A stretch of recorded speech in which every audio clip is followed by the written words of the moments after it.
Hello, beloved ones. Okay, it seems like I'm live only on YouTube and not on Facebook for whatever reason. There is a problem there.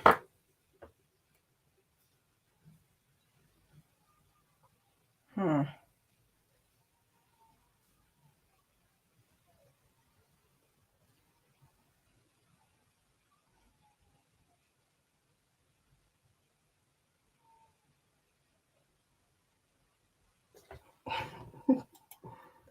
Oh my.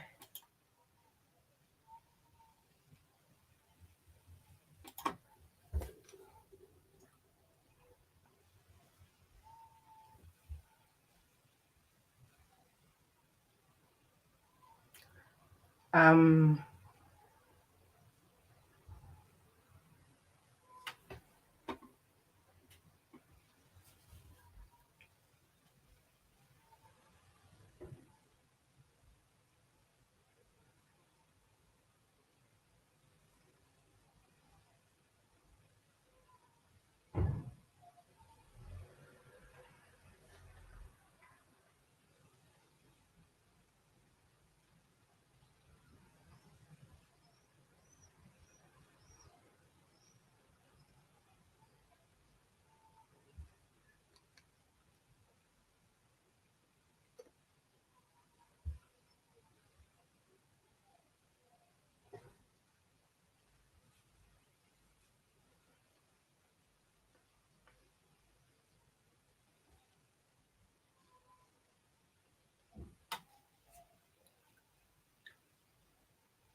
Hello, beloved ones.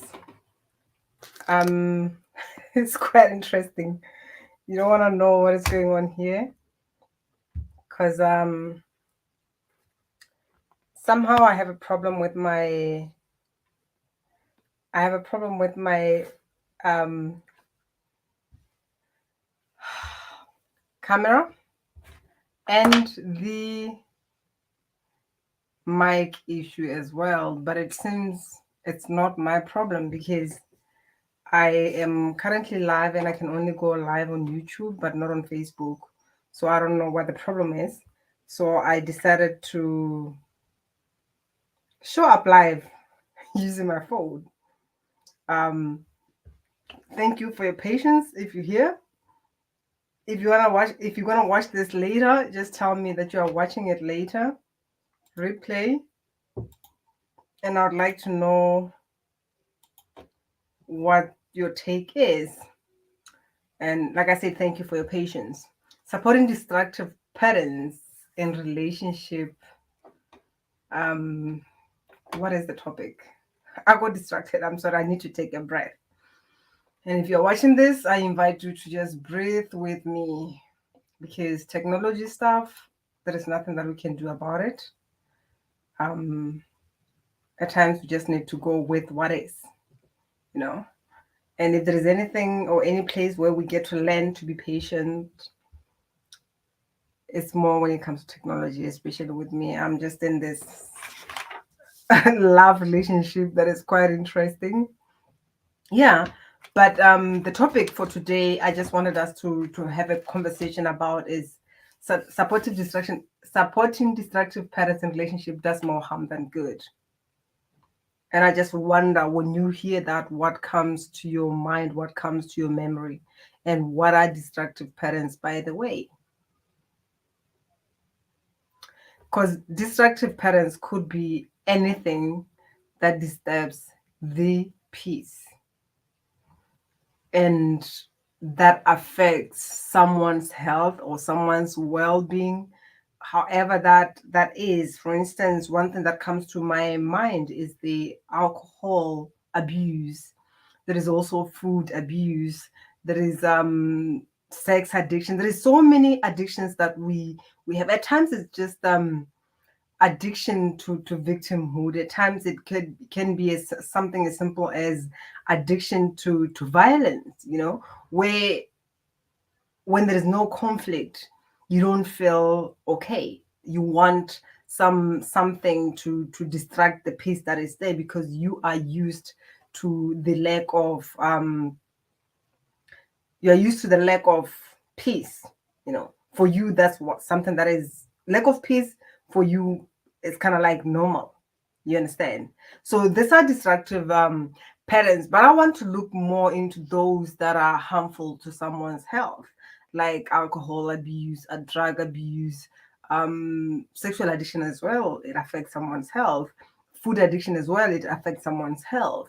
So when I say it's destructive and it does more harm than good in a relationship, it's because I have seen patterns of people holding into things that are destructive with the excuse that I love this person, therefore I get to sit here and go down with them. Because if you do that, you're going to be just like that. You're going to be stuck in grief, in continuous judgment, in fear. Because as I'm speaking about this, I can track the body, where the body is just tightening up. The anal sphincter is tightening up. You're starting to have digestive issues. Your eyes are tightening up. Your jaws are tightening up. There's just so many things that normally happens in the body when you are not relaxed, when you live in fear, when something is not okay.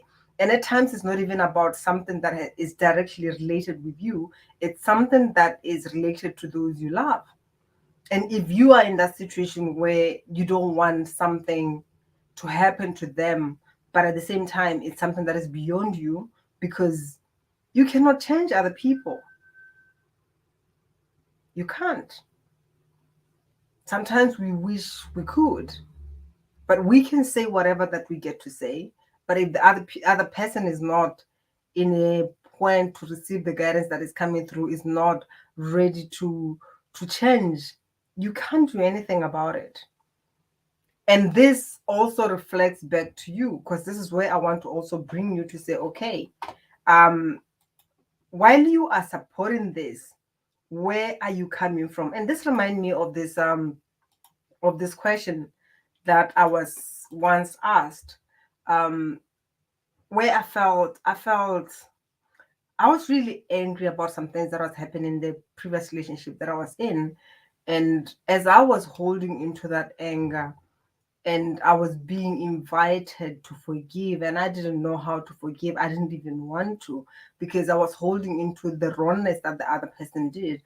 And this is a question that I was asked: what attracted you to that person?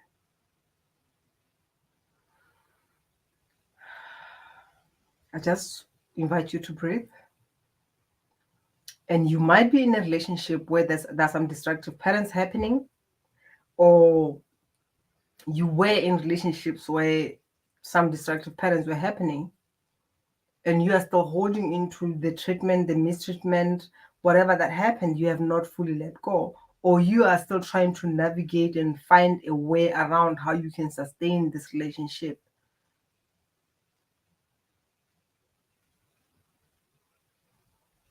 It's quite interesting, because as I'm speaking, I'm being led to the thumb.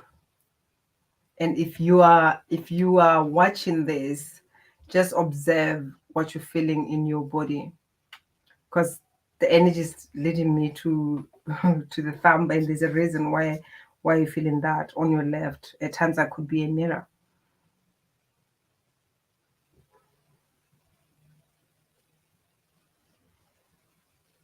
So I just invite you, I'm just keeping quiet to observe the energy that is just happening. And the question that I asked is just basically, what attracted you to that person? Because we find ourselves in situations where someone is behaving the way they're behaving. And of course, it's something that is not peaceful. It's not something that we don't want to experience. We wish we could do something about it, but there's nothing that we can do. And there is a reason why we ended up in that relationship, which is the reason why we get to